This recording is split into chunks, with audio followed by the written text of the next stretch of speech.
Hello there, and welcome to the Sleepless Scientist, a quiet place in the cosmos where your thoughts can unwind and knowledge becomes a soft lullaby for the night.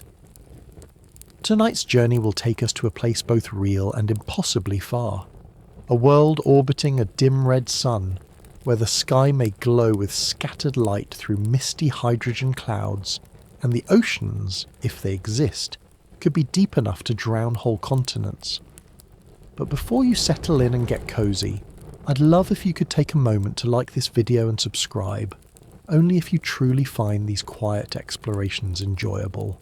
And when you're ready, leave a comment to let me know where in the world you're listening from and what time it is for you right now. It's always such a joy to see all the places we gather from, each in our own little slice of time. Now feel free to dim the lights, maybe turn on a fan for a soft background hum, and let's gently begin our journey into a question that seems simple, but grows stranger the longer you look at it. Could life thrive better elsewhere than it does here on Earth? It's a curious idea, isn't it? We often imagine alien life as struggling to survive in harsh, frozen wastelands or in toxic atmospheres full of clouds that rain metal. But what if we've been wrong? What if somewhere out there, life is not only surviving, but flourishing? Gently, abundantly, under conditions that might seem alien to us, yet are perfect for something else entirely. To explore this idea, we'll follow the light of a telescope, a very special one. The James Webb Space Telescope, floating in the silence of space a million miles from home, watching, listening, sifting light for secrets. And one of those secrets comes from a planet called K2-18b. Now, don't worry, you don't need to remember the name, it won't be on the quiz, but it's a good name to hold in your mind for the next little while. K2-18b, a planet 120 light-years away in the constellation of Leo. It orbits a small, cool star, a red dwarf, glowing faintly in infrared. And for years it was just another entry in a growing catalogue of exoplanets. Thousands of them, some too hot, others too cold, most utterly unremarkable, until recently. Because when James Webb turned its eyes toward K2-18b, it didn't just see a blur, it saw something astonishing, something warm and rich, and full of the quiet fingerprints of possibility. The planet is larger than Earth, about 2.5 times its radius, and much more massive. That would usually suggest it's a gas planet like Neptune, but not this one. K2-18b is different. It's wrapped in a thick hydrogen-rich atmosphere that gently traps heat, holding its surface temperature around 49 degrees Celsius. That's about 120 degrees Fahrenheit, hotter than a spring day, cooler than a summer desert, but crucially, stable, steady, unchanging. And beneath that atmosphere, scientists suspect there could be oceans, vast ones, oceans hundreds of kilometers deep, stretching uninterrupted across the surface. Not the choppy blue kind we know here, but perhaps darker, denser, infused with hydrogen, strange and still, like something from a dream where the sky and the sea are the same colour, and sound doesn't quite carry the way it should. This type of world has a name, a new one, a Hycean planet. That word might sound a little odd. It's a blend of hydrogen and ocean, Hycean. These are planets with thick, hydrogen-dominated atmospheres and global oceans, orbiting close enough to their stars to stay warm, but not so close that the water boils away. In many ways, they're gentler than Earth, more stable, more uniform.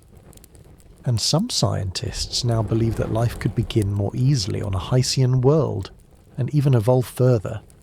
K2-18b might be the first real example of such a place, but the question is, how do we know? We can't see the surface, we can't fly there. So how can a telescope sitting in space tell us what's in the atmosphere of a planet more than 100 light-years away? That, dear listener, is where the real magic begins. The James Webb Space Telescope doesn't use magic, of course. It uses light. It listens to starlight that passes through a planet's atmosphere as that planet crosses in front of its star, a bit like watching a moth fly across a lamp. Some of the light is blocked, some filtered, some scattered, and in that filtered light you can find the fingerprints of molecules. Each one leaves a mark, a dip, a shadow, in very specific colours of infrared light. And that's what scientists saw when they looked at K2-18b. They didn't just see water vapour. That alone would be exciting. They saw carbon dioxide, methane, and then something even more unexpected, a molecule that on Earth is produced only by life. Dimethyl sulfide. DMS. It's a quiet little gas, made by phytoplankton, tiny drifting life forms in the ocean that you never see, but that make up the beating heart of Earth's oxygen cycle. On Earth, you don't find DMS in volcanoes, or in rocks, or in storms. You find it in life. Now, to be clear, we're not saying life exists on K2-18b, not yet, but we are saying something is whispering, and we are finally learning how to listen. So tonight, as we drift gently into this story together, we'll follow that whisper through the hydrogen clouds of a faraway world. We'll explore what it means to be habitable, and what it might mean to be superhabitable. And we'll ask, very softly, whether we might be just one version of what life can be, while something even older, even simpler, even more elegant, is thriving somewhere else. Don't worry if your thoughts wander. Let them. You're not here to study, you're here to float, and the story is just beginning. Let's begin where most journeys start, not with a bang, but with a flicker. You might imagine the discovery of a new world as something dramatic, a glowing orb revealed through a telescope, a clear image of swirling clouds and alien terrain. But in reality, it began with a shadow, a tiny dip in the light of a distant star, so small, so faint, that you wouldn't notice it with your eyes, not even with binoculars. It's the kind of detail you have to listen for, not see. And that's exactly what astronomers did. The star is named K2-18. It's not bright, not grand. A quiet red dwarf star, smaller and cooler than our Sun, sitting quietly in the constellation Leo, about 120 light-years from here. Its light reaches us not with heat or drama, but with patience. Light that has been travelling since before you were born, before the internet, before most of the things we now take for granted even existed. And when that light dims, even just a little, scientists know to pay attention. Because sometimes, that soft flicker means a planet has passed in front of the star. Imagine holding your hand up to a lamp. The room doesn't go dark, but there's a faint change, a slight hush in the brightness. That's what happens during a planetary transit, and that's how K2-18b was first found. It was spotted by the Kepler Space Telescope during its extended mission, known as K2. That's where the name comes from. K2-18b simply means the second planet discovered orbiting the 18th star catalogued in Kepler's second phase of observations. Not a poetic name, perhaps. But it's what comes after the name that truly matters. Because K2-18b turned out to be unusual. It didn't fit easily into our boxes. Not quite an Earth, not quite a Neptune. A kind of in-between child in the planetary family. Astronomers call it a sub-Neptune or a super-Earth, depending on how you prefer your cosmic metaphors. About 2.6 times wider than Earth, and 8.6 times more massive. That means gravity there would be stronger, heavier. If you weighed 60 kilograms here, you might feel nearly twice as heavy there. But of course, you wouldn't be standing on anything solid, because this planet, unlike Earth, might not have a surface. K2-18b is most likely wrapped in a thick insulating atmosphere, rich in hydrogen and helium. Not breathable for us, but excellent at trapping warmth. This atmosphere is what keeps the planet's surface at an estimated 49 degrees Celsius, or about 120 degrees Fahrenheit. That might sound hot, but it's far from extreme. No boiling deserts, no freezing ice sheets. Just a warm, stable blanket of gas, holding in the gentle heat from its distant star. And under that blanket could be water, not puddles or lakes or even oceans like we know them, but something deeper, wider, stranger. A global ocean that could stretch for hundreds of kilometres down. Picture an entire planet wrapped in sky, and under that sky, a single continuous sea. No mountains, no continents, just waves and mist and currents in a slow, unbroken dance. Of course, we haven't seen it directly. We haven't flown there, but the clues add up. The planet is too small to be a gas giant like Jupiter, too big to be a rocky world like Mars, and its density, its mass compared to its size, suggests it must be made of something less dense than rock. Water fits. Hydrogen fits. A water world wrapped in hydrogen. It's not science fiction anymore. It's science in progress. But here's the beautiful part. Even before we knew what was in its atmosphere, even before Webb turned its mirrors toward it, we already sensed that this planet was different, gentle in a way. Not because it's friendly to humans, it's not, but because, in all the vast randomness of the cosmos, here was a world where things had settled, where the temperature didn't spike or fall violently, where gravity wasn't crushing, where light from its star, though faint, was steady, and where water, if it's there, isn't trapped in ice or scattered in vapour but collected, waiting. We often think of alien planets as wild and dangerous, and many are. Places with molten surfaces, screaming winds, clouds made of glass. But K2-18b whispers instead of shouts. Its conditions aren't mild by accident. They're maintained by physics, by balance, by the quiet workings of a hydrogen sky and a slow-turning orbit. It's a reminder that not all the best places in the universe are dramatic. Some are calm, some are quiet, some are just right. In a way, K2-18b reminds us of what Earth might have looked like in its early years, not in shape or size, but in feeling. A planet full of potential, not yet decided. A place where chemistry could explore, could wander, could try things. And maybe, just maybe, one of those chemical dances took a step toward life. We don't know yet, but we've begun to listen. So let's keep listening. Let's drift a little closer into the misty warmth of a planet that doesn't shine, but glows softly from within. Let's imagine what it feels like to float, not stand. To exist in an ocean without shorelines. To look up and see no stars, only the faint red glow of a quiet sun behind layers of pale gas. Because this is where the story begins. Picture this. You're floating, not swimming, not treading, but simply suspended, weightless in a vast warm ocean that stretches not just to the horizon, but in all directions, with no shore, no surface you can climb onto, and no bottom you can see. Above you, the sky is not blue, but tinted in soft hues of lavender or deep grey, filtered through layers of misty hydrogen. Light seeps in slowly, dim and scattered, like dawn trapped behind a veil. It is warm, not burning, not chilling, just steady, gentle warmth pressing against your skin, as if the entire atmosphere is a bath of breath and quiet. This imagined moment is not science fiction, not a dream, sequence, but a possible glimpse into the real, physical world that may exist on K2-18b. That same planet we began to explore, with its thick hydrogen-rich atmosphere, sits quietly in the habitable zone of its red dwarf star, quietly absorbing its soft infrared glow.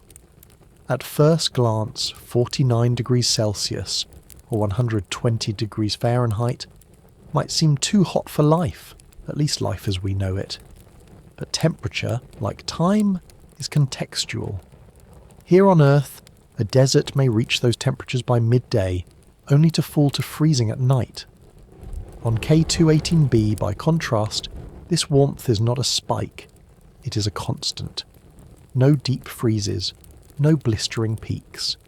just a planet enveloped in a warm hydrogen haze, distributing heat like a thick blanket wrapped tightly around it. It isn't a furnace, it's more like a low, steady simmer.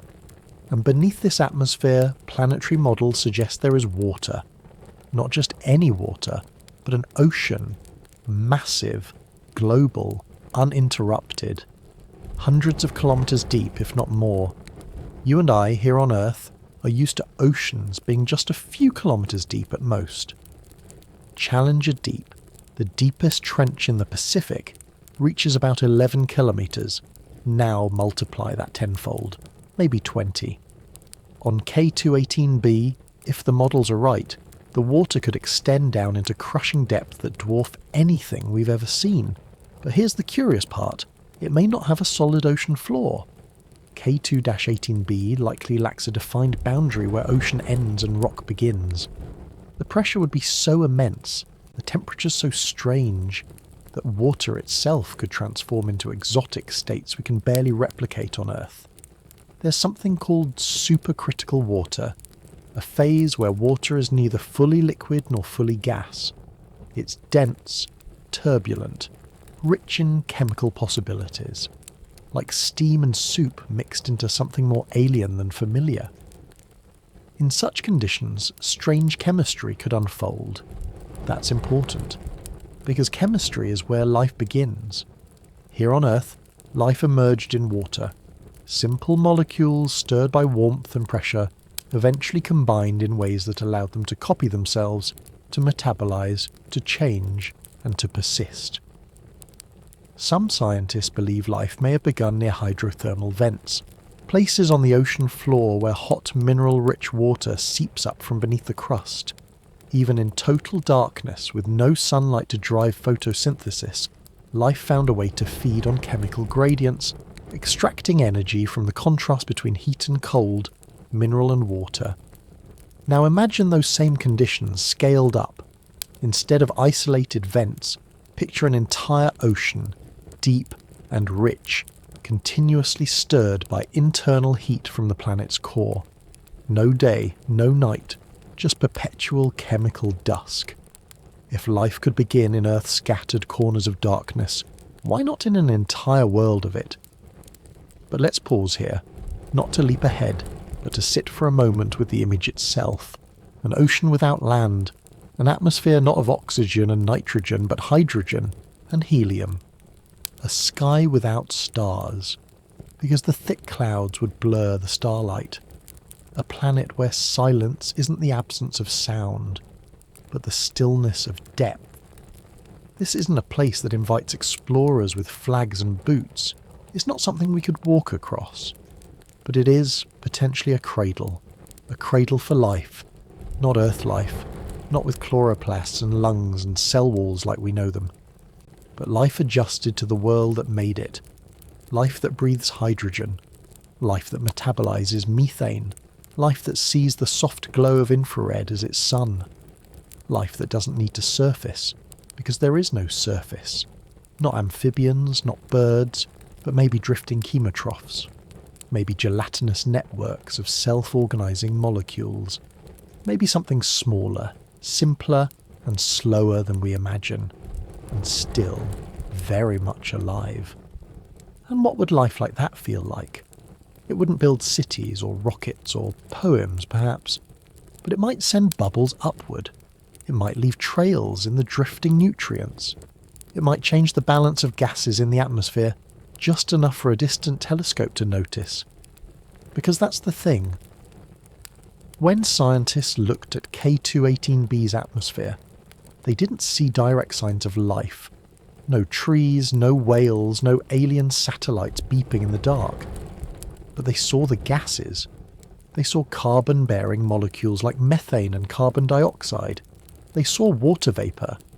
And then perhaps they saw something more subtle, a molecule called dimethyl sulfide. And here on Earth, that molecule is only known to be produced by life, specifically by microscopic marine organisms. And so, we return to the sea. To the idea that oceans are more than water. They are chemistry. They are possibility. They are stories written not in ink, but in molecules. We don't know yet if K2-18b holds life, but we do know it holds the ingredients and the conditions and, most of all, the quiet, enduring stability that life needs to try. And sometimes, stability matters more than anything. On Earth, life constantly struggles against chaos, against fire and cold and extinction and chance. But what if there were a world where those struggles didn't rule? Where warmth came softly and ocean stayed full and the sky never cracked or screamed? Wouldn't life breathe easier there? Wouldn't it have more room to grow, more time to become? Maybe that's what we're seeing, not just an exoplanet, but a quiet invitation, a whisper from a warm, distant sea. If you were to hover gently above the ocean of K2-18b, just there, suspended between the pale haze of its hydrogen sky and the unseen depths below, you would notice something strange, even unsettling about the light. Not just its colour, which might lean towards soft crimson or diluted amber. Not just the way it scatters through the thick mist, as though hesitant to illuminate too much. No, the strangeness comes from its consistency. The light doesn't shift. It doesn't flicker with morning or bend with evening. There is no sunrise, no sunset, no rhythm of day and night to mark the passage of time, only an eternal, unwavering glow from the same direction, as if the planet has fallen asleep while gazing at its star and never turned away again. This is the quiet consequence of tidal locking. Many planets that orbit close to their stars, especially around small, cool stars like red dwarfs, become tidally locked. It's a slow, gravitational embrace, a kind of cosmic hypnosis, where one side of the planet always faces the star, while the other remains forever turned away, hidden in the dark. On Earth, our moon is tidally locked to us. We always see the same face. On K2-18b, it's the planet itself that offers only one face to its sun. And that might sound like a death sentence. One hemisphere burned under constant starlight, the other frozen in eternal night. It sounds harsh, dramatic, even hopeless. But nature, as it turns out, often has ways of softening its extremes. And here again, the thick hydrogen atmosphere of K2-18b does something remarkable. It doesn't just trap heat, it shares it. Like a gentle current of air moving through a quiet room, the atmosphere redistributes warmth from the day side to the night side, smoothing out the thermal chaos that would otherwise tear the planet into violent imbalance. In other words, K2-18b may not be a world of extremes. It might be a world of balance.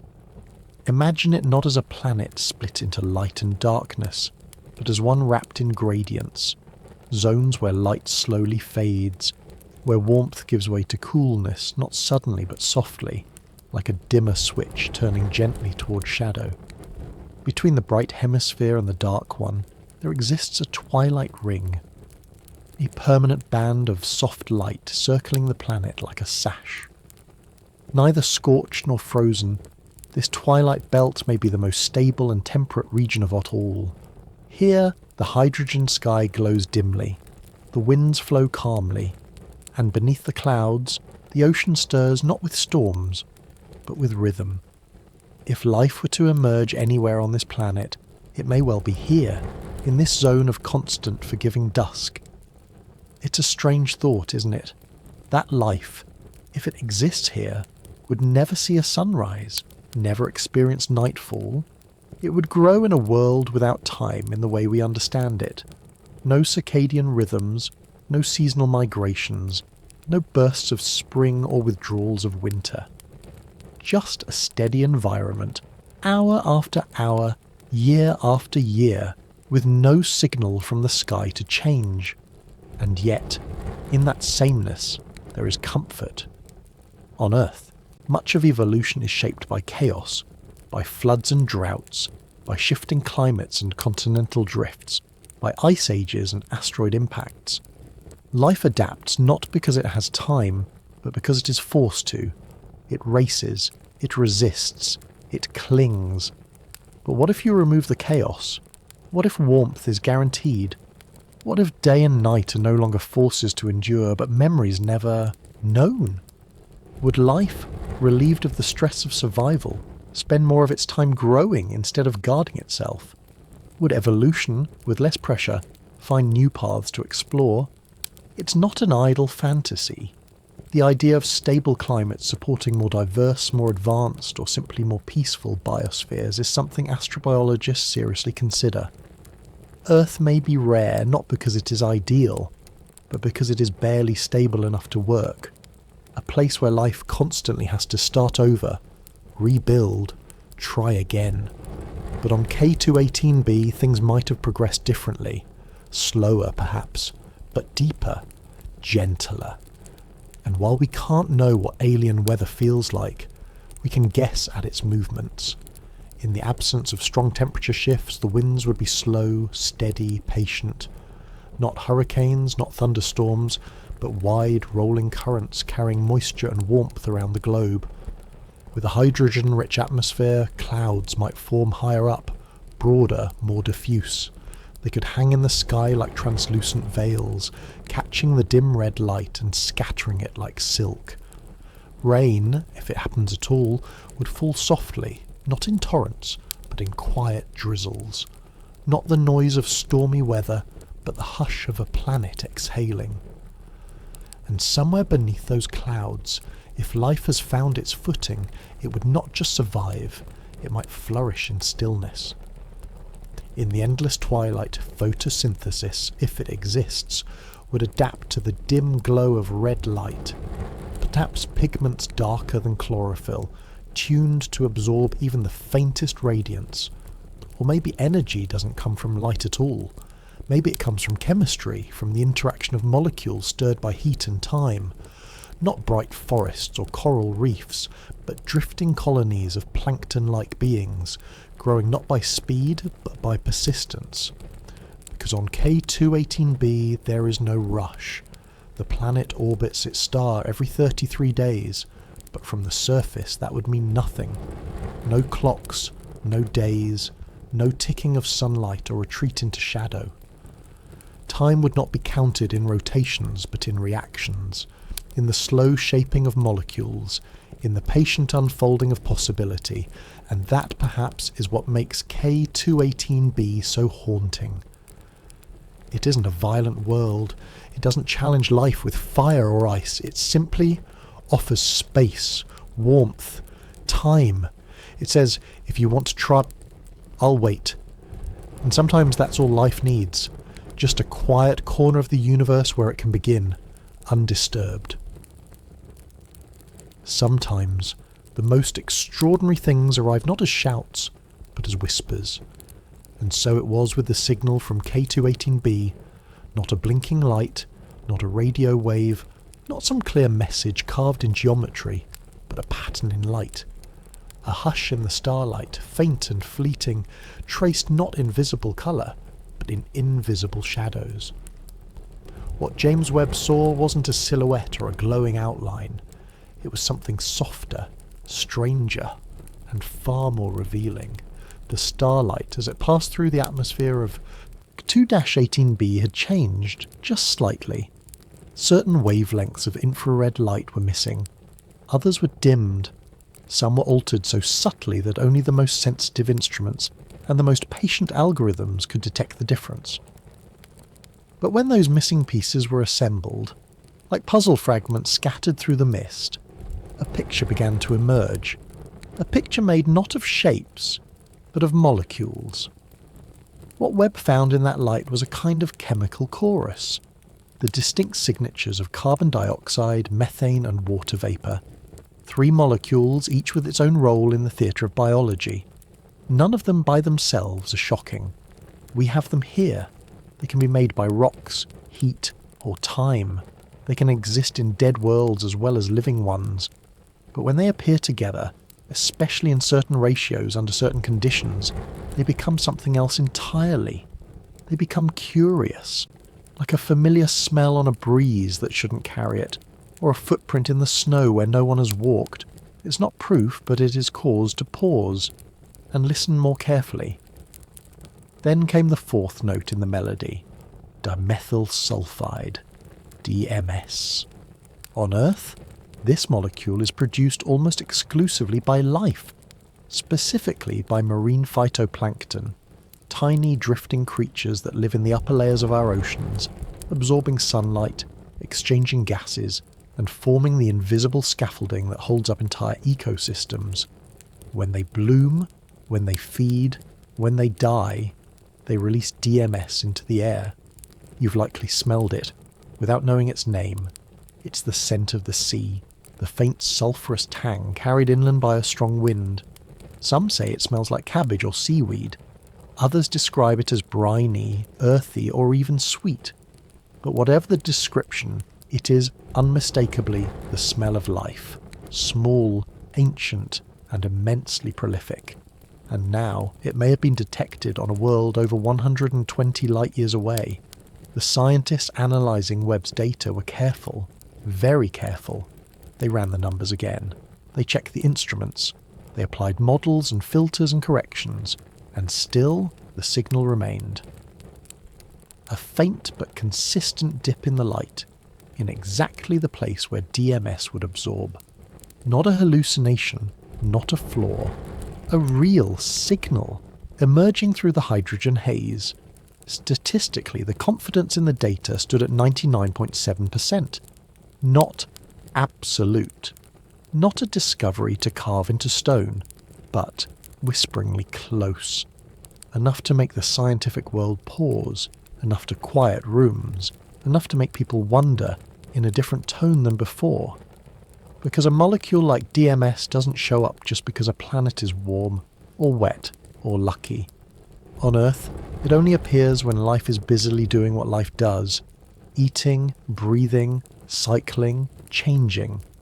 It isn't created in volcanoes. It isn't left behind by impacts or lightning. It's a product of metabolism, of intention, even if microscopic.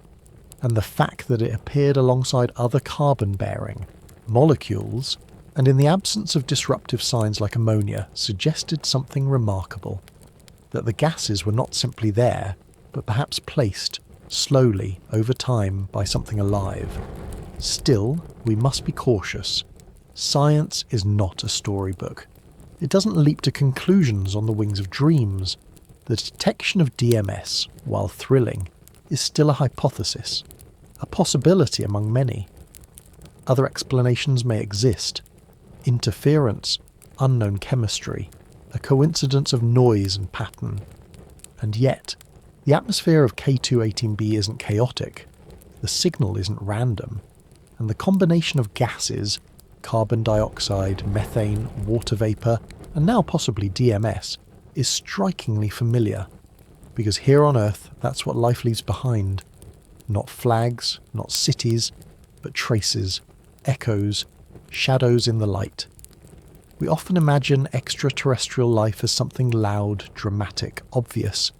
A signal etched in radio, a spaceship slicing through clouds. But maybe, just maybe, life is quieter than that. Maybe it begins not with drums but with whispers, not with beacons but with breath. And what the James Webb Space Telescope has done is astonishing, not because it found aliens, but because it gave us ears to hear a kind of breath we'd never noticed before. It gave us the ability to listen to the silence of another planet and notice, just barely, that something might be moving within it. Like feeling a heartbeat in your hand when you weren't sure anything was alive. Like watching the surface of water and seeing the ripple you didn't expect. And while this doesn't prove that K2-18b is inhabited, it does something almost as important. It changes the question. We no longer ask, is it possible for a planet to support life? Now we ask, what if this one already does? And that question, hummed softly through the hydrogen sky of a distant world, has only just begun to echo. It's strange to think that something as vast as the search for alien life might come down to something as small as a smell. A trace chemical, drifting in the atmosphere of a planet no one has ever touched, no one has ever seen, not with eyes, not even with lenses, just a shifting in light, a missing shade in the spectrum. And yet, That's what we're talking about. A molecule called dimethyl sulfide, or DMS. Something you've likely never said aloud, but something your nose already knows. If you've ever stood by the ocean and taken a deep breath of that sharp, slightly sour scent that comes with sea spray and low tide, that is DMS. It's not perfume. It's not pollution. It's the breath of life, exhaled by organisms so small they float by the trillions in every wave, in every drop of seawater. Tiny creatures, like phytoplankton and algae, make DMS as part of their natural metabolism. They don't mean to signal anything, they're just living, feeding, dying. And in the process, they leave a chemical footprint on the air. On Earth, DMS plays a curious role. Not only is it a signal of life, it actually helps shape the climate. Once released into the atmosphere, DMS molecules can seed cloud formation. They help tiny water droplets come together, forming the mist and cover that shade oceans and modulate temperature. In this way, the very organisms that produce DMS also influence the skies above them. Tiny things changing big things just by existing. But here's what makes DMS so important in the story of K2-18b. It has no known non-biological source, at least not in significant amounts. Unlike methane, which can bubble up from geological activity, or carbon dioxide, which can be belched out by volcanoes, DMS isn't made by rocks or heat. It isn't released by lightning, or the slow breakdown of chemicals over time. On Earth, where we can check and measure and poke and prod, DMS comes from life. Only life. That doesn't make it proof, but it does make it precious. And the fact that this molecule may have been detected in the atmosphere of K2-18b, floating in a hydrogen-rich sky, mingling with water vapour, carbon dioxide and methane, creates a chemical signature that is hard to ignore. Because life rarely leaves just one trace. It tends to leave a pattern. Think of it like a fingerprint, not just one swirl or ridge, but a constellation of curves that, when taken together, say, this came from something alive. In atmospheric science, this is known as a biosignature, a specific combination of gases that, under the right conditions, is far more likely to come from biology than from geology or chance. The fingerprint from K2-18b is subtle but distinct. There's methane, which can be made by heat and pressure, but in the presence of oxygen, it quickly breaks down.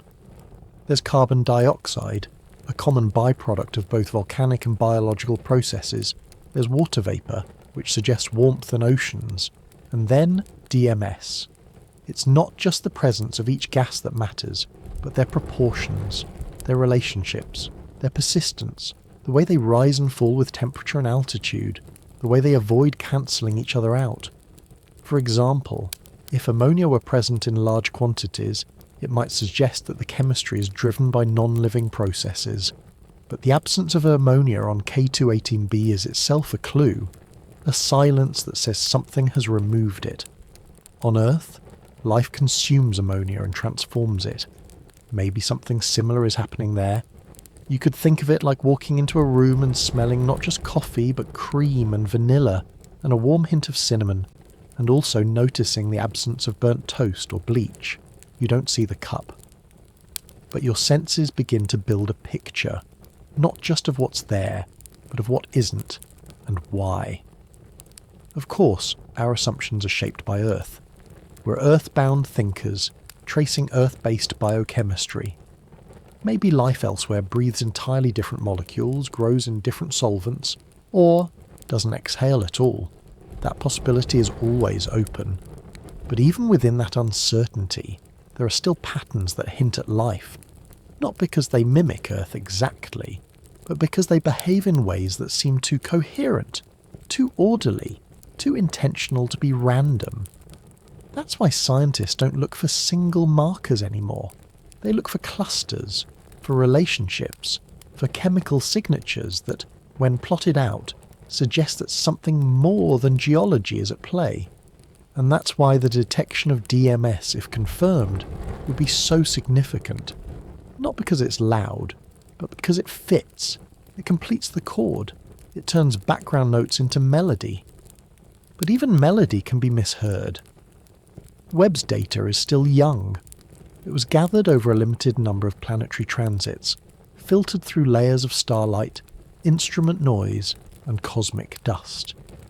The models are improving every month, but the uncertainties remain. Interpreting DMS in a hydrogen-rich atmosphere with unknown variables is like trying to guess a song from just a few notes. You might be right, but you might be hearing something that isn't quite there. Still, the possibility is enough to change how we think, because when you hear something familiar in the distance, a chord, a smell, a rhythm, you don't dismiss it. You lean in, you quiet yourself, you listen again. That's where we are now. Not at discovery, but at attention. The secrets of DMS are not just chemical, they're emotional. They hold within them the thrill of connection, the idea that, across space and time, the same kinds of tiny creatures that shape the breadth of Earth's oceans might be stirring in another sea on another world, under a sky lit not by our sun but by a star we cannot see. They may not know we're here. They may not even know they are there. But if they are breathing and we are listening, then we have already bridged the quietest, most beautiful gap of all. We have noticed each other, without words, without signals, only chemistry. And perhaps that is enough.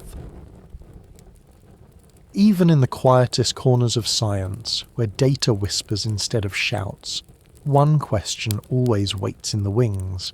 Could we be wrong? It's not a question born of doubt, but of discipline, a gentle skepticism that guards against the eagerness of hope.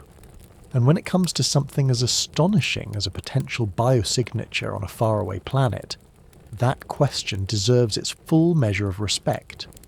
Because while dimethyl sulfide is, on Earth, a faithful signature of marine life, and while its presence, alongside methane, carbon dioxide and water vapour, forms a chorus we know well from our own skies, the reality is that we are trying to interpret that chorus through an unfamiliar filter. We are listening through haze and distance, through the distortion of alien chemistry, through instruments we built with human hands, hoping to catch a glimpse of something utterly inhuman. And so, scientists pause, not to silence the signal but to listen more carefully. They ask, could something else produce these same gases?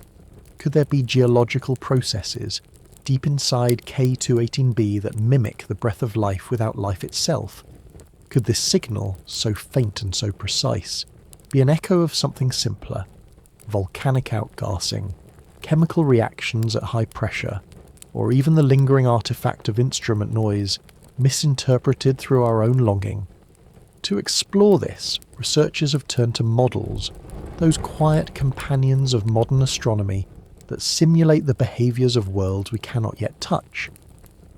These models take into account the temperature, gravity, atmospheric composition, and stellar radiation of K2-18b. They ask, under these conditions, if there were no life at all, could we still expect to see methane, carbon dioxide, water vapour, and most critically, dimethyl sulfide? The answer, so far, leans gently toward no. Not definitively, not with total certainty, but with growing confidence. The chemical pathways that produce DMS on Earth involve enzymes, cell membranes, and the metabolic needs of living things. To recreate that process abiotically, without biology, would require a sequence of reactions for which we have no known precedent. And while it's always possible that alien chemistry has rules of its own, rules we don't yet know, science is conservative with its wonder. It requires that extraordinary claims rest on something sturdier than hope. That's why comparisons matter. To understand whether K2-18b's atmosphere is unusual, scientists look at other worlds. They look at Titan, Saturn's hazy moon, where methane flows in rivers and rains from clouds, but where the cold makes biology improbable. They look at early Mars, which may once have had water and heat. but whose atmospheric signals have never whispered anything quite so suggestive. They even model early Earth, a planet rich in gases before life began, examining what it looked like before photosynthesis, before plankton, before breath. And each of these comparisons adds a layer of context like brushstrokes in a portrait not yet finished. On Titan, there's methane, but no DMS. On early Earth, there were carbon gases, but the ratios were different. On Mars, there are hints of water and possibly methane, but again the full fingerprint is missing. And so K2-18b begins to stand out, not because it matches Earth exactly, but because it resembles something life-shaped in ways we don't often see. Still, the scientists remain careful. They repeat their measurements, they calibrate Webb's sensors, they apply different software models to the same data, checking for bias, distortion, or computational artifacts. They test the confidence intervals. 99.7% is a beautiful number, but not absolute. Even one unexpected variable, one overlooked factor in the stellar background or instrument sensitivity, could nudge the signal into ambiguity, and yet the signal holds. The whisper continues. This is the edge science walks on in moments like these, between certainty and wonder, between evidence and imagination, between the world we know and the possibility of another, breathing gently in the dark. It's important here, not to turn excitement into assumption. The goal of exoplanet science is not to declare the existence of life at the first glimmer, but to build a careful, cumulative case, one that survives doubt, withstands scrutiny, and grows stronger over time. And that's why this is not a disappointment, but a beginning.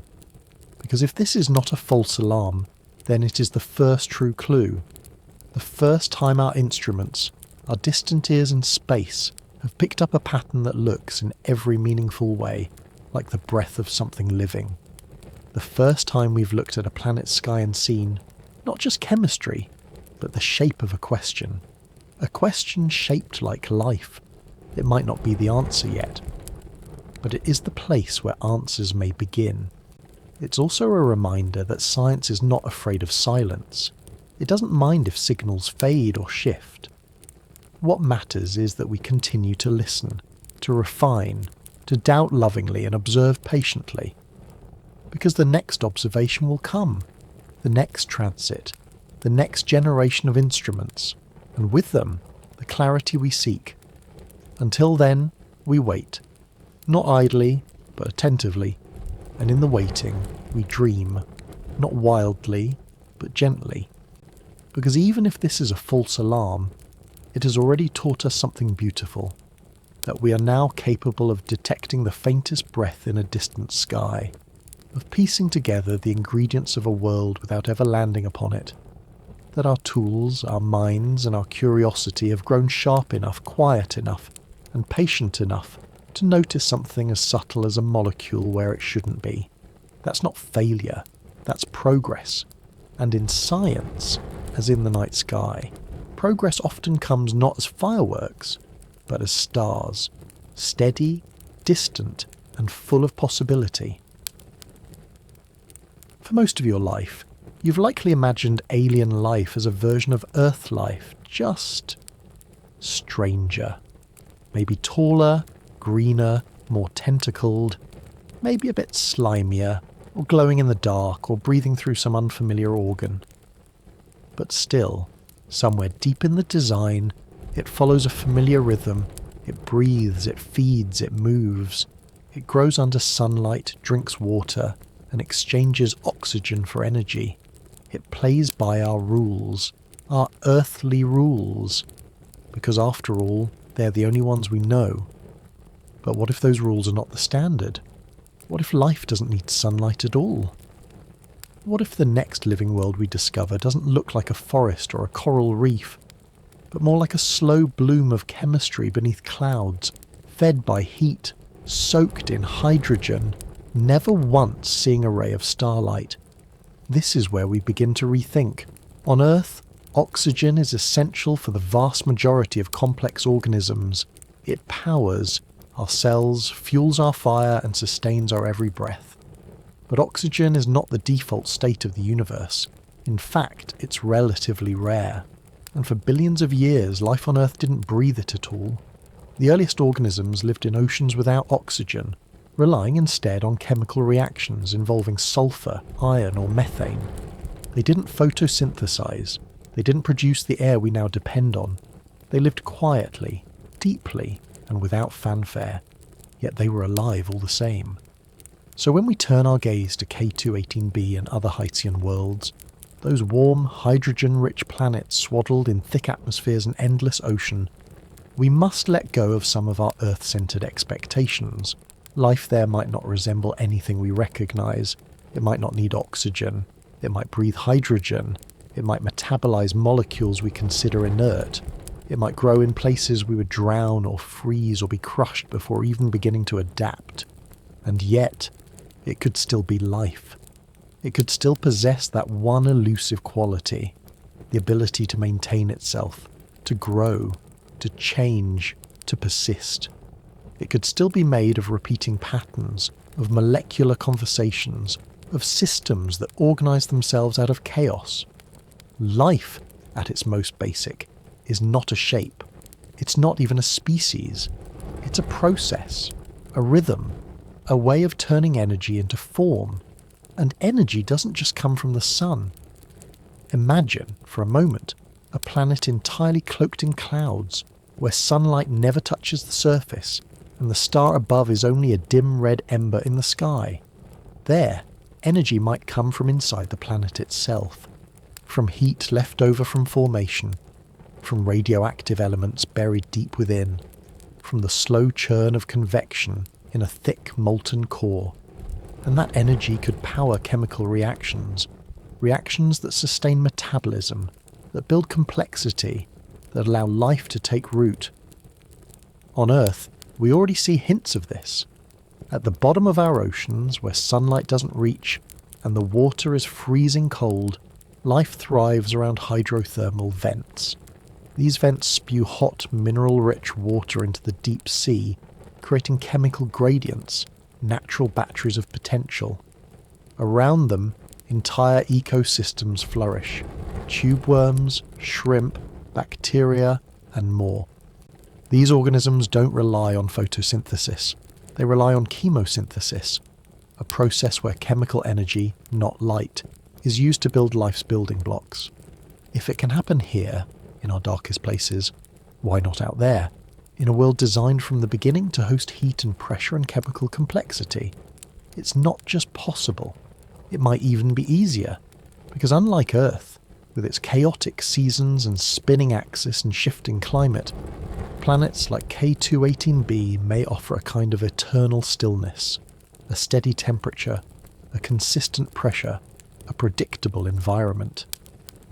That kind of regularity is rare, and it could be a gift. A world that doesn't force its life to struggle every moment to adapt, but instead lets it grow, stretch, and evolve slowly, steadily, without interruption. It's a different vision of biology, not red in tooth and claw, but soft, patient, more like a tide than a storm. And in that kind of biology, the molecules might be strange to us. The cells might not use DNA. The membranes might float in hydrogen, not water. The proteins might curl around different cores. But the dance would be familiar. The pattern would still be there. Replication, mutation, selection. Time would still sculpt form. Life would still leave echoes. And perhaps, most hauntingly, it would still leave breath. Gases exhaled into the atmosphere. Byproducts of its metabolism. Silent tracings of presence. Things we could detect if we listen closely enough. In that sense, K2-18b is not just a candidate for life. It's a mirror that asks, what is life really? Not what it looks like, or how it moves, or even whether it thinks, but how it persists, how it gathers energy, keeps order, and responds to change. In the coming years, as our telescopes improve and our models refine, we may find that many of the signals we once dismissed, because they didn't look like ours, are actually signs of something else. Something we overlooked. something we didn't yet know how to see. Not Earth 2.0, but Life 2.0. And when that moment comes, it won't be a revolution. It will be a realization, a quiet shift, like turning a kaleidoscope and seeing a new pattern appear, not because the pieces changed, but because our perspective did. So let's keep turning, let's keep listening, let's stay open to the idea that life, like the universe itself, is bigger, stranger, and more beautiful than we've dared to believe. We often think of Earth as a miracle, a narrow balance of factors, a cosmic coincidence, not too hot, not too cold, just enough atmosphere, just enough water, just enough time. It feels, in so many ways, like the exception, the improbable oasis in a sky full of emptiness. But what if Earth isn't the gold standard? What if it's not the best recipe for life, but merely one of many, and not even the easiest? Enter the Hycean world. It's a term you might not hear outside of astronomy circles, but it's quickly gaining gravity in the search for life. Coined by astronomers at the University of Cambridge, Hycean is a blend of hydrogen and ocean, a simple word for something far stranger and more promising than it first sounds. These are planets larger than Earth, wrapped in thick hydrogen atmospheres, with global oceans that may stretch not just across the surface, but down for hundreds of kilometres. Worlds of endless water and gentle heat. Quiet pressure and chemical possibility. At first glance, they seem inhospitable. We can't breathe hydrogen. We can't live in crushing pressure. We think of Earth-like as synonymous with livable, but that's the trap. Believing that what supports us must be the only path life can take. Hycean planets suggest otherwise. They might be better cradles, because in their consistency they offer something Earth often struggles to maintain: stability. Think of Earth's history. It's long, yes, but full of disruption. Ice ages, asteroid impacts, volcanic winters, periods of oxygen scarcity, runaway warming, extinction events. Life here has endured, certainly, but often by the skin of its teeth. Entire species, entire kingdoms of life blinked out because Earth changed too quickly, too violently. Evolution here is not just a dance, it's a duel. Hycean planets change that, or might. With thick hydrogen atmospheres, they trap and distribute heat efficiently. That means fewer wild fluctuations in climate. No scorching equators or frozen poles. The surface temperature might hover around 49 degrees Celsius, warm by our standards, but steady, predictable. And under that warmth, the oceans stay liquid, not for decades or centuries, but for millions of years, maybe longer. And time, more than anything, is what life needs. Time to experiment, to adapt, to make mistakes, to get up slowly after each fall and try again. Evolution doesn't need urgency, it needs opportunity. And on a Hycean world, those opportunities might stretch further, linger longer, and branch into forms we've never imagined. What's more, the size of these planets helps. Many Hycean worlds are 2 to 3 times the radius of Earth and can be 8 to 10 times more massive. That means more gravity, yes, but also more insulation. A deeper ocean means more space for chemistry to stir, for gradients to form, for molecules to organise and reorganise in endlessly patient permutations. Imagine not just one hydrothermal vent system, but entire layers of warm, mineral-rich zones stacked upon one another like geological breathing chambers, and though the sky above may be heavy, it is also protective.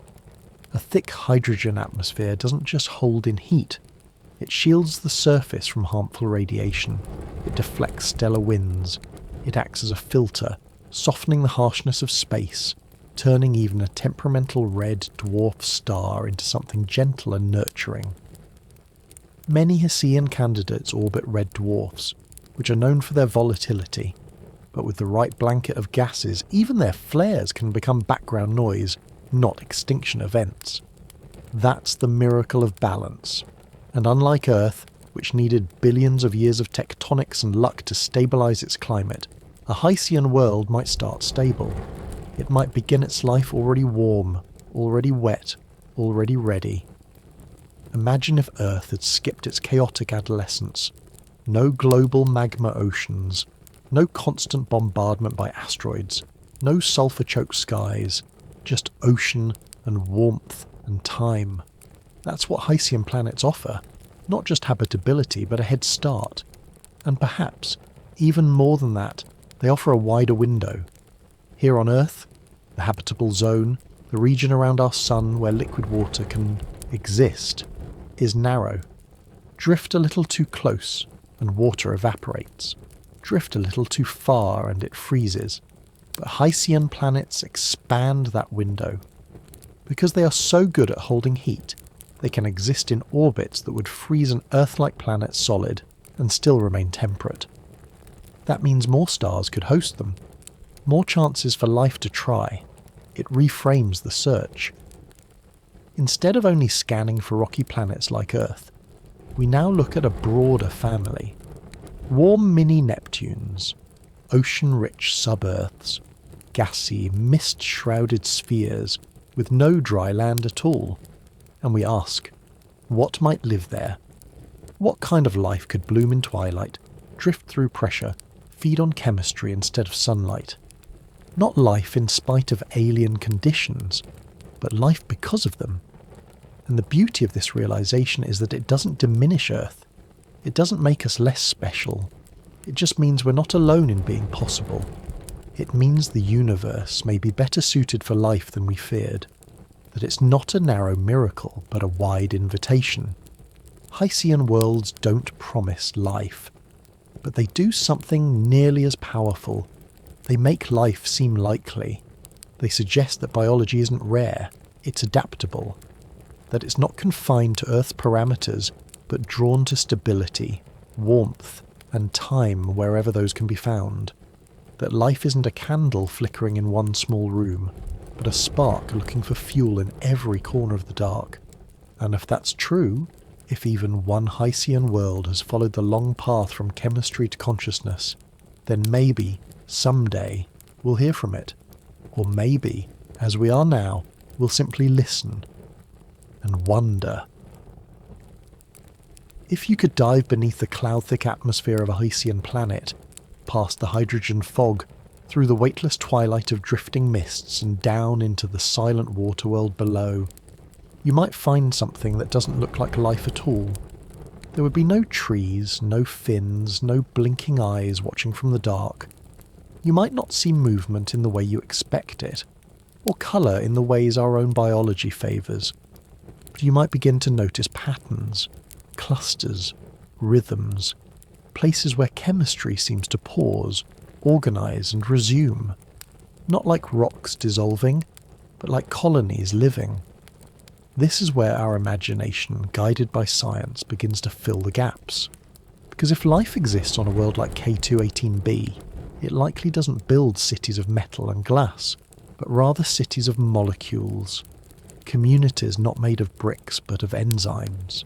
Neighbourhoods not paved with stone but woven through invisible gradients of nutrients and lightless energy. Think of Earth's deep ocean vents, where black smokers spew minerals into freezing waters and life flourishes in utter darkness. Around these plumes, microbial mats form. Bacteria feed directly on the energy provided by chemical reactions. No sunlight involved.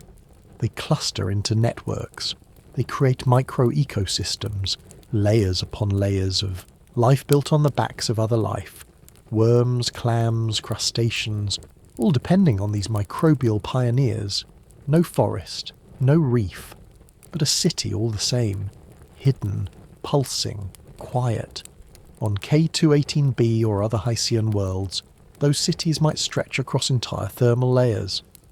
Where geothermal heat from the planet's interior rises through the base of an impossibly deep ocean, those places might be cradles for chemosynthetic organisms, floating in layers, drifting in slow spirals, forming chains of reactions that feed off hydrogen, methane, ammonia.